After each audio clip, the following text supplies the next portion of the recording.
Hello, मेरो नाम चाहिँ बिन्ता थापा हो। मेरो चाहिँ आज भिजा आएको छ अनि मैले एप्लाई गरेको कोर्स चाहिँ diploma in community health care and support level 7 हो, जुन चाहिँ हेमिल्टन क्याम्पसमा मैले एप्लाई गरेको। मेरो चाहिँ इन्टरभ्यू भएको थियो।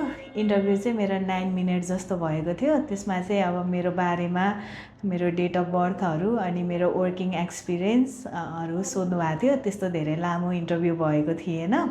अनि इन्टरभ्यू भएकै भोलिपल्ट नै मेरो एआइपी आएको थियो। अनि त्यसपछि आज त्यस्तै 18-19 डेज पछि चाहिँ मेरो भिजा आएको छ। अनि त्यसपछि यो कन्सल्टेन्सी चाहिँ एकदमै राम्रो छ। यहाँ मलाई सबैजनाले एकदम धेरै हेल्प गर्नुभएको छ, specially Vinita ma'am, Mukesh sir, अनि मिलन सर, अनि इन्डिया टिमबाट अर्चना म्याम, अनि मनप्रीत म्यामहरू, अनि त्यसपछि कृतिका म्याम, सबैजनाले मलाई एकदम धेरै हेल्प गर्नुभयो। अनि उहाँहरूले चाहिँ एकदम फ्यामिली जस्तो इन्भाइरोमेन्ट बनाएर मेरो चाहिँ आज भिजा आएको छ। यसको लागि चाहिँ एकदमै म धेरै थ्याङ्कफुल छु। अनि यदि कसै तपाईँहरू कोही न्युजिल्यान्ड जान चाहनुहुन्छ भने चाहिँ इन्फर्मेटिक्स चाहिँ एकदमै राम्रो कन्सल्टेन्सी छ, तपाईँहरूले यहाँ भिजिट गर्न सक्नुहुन्छ।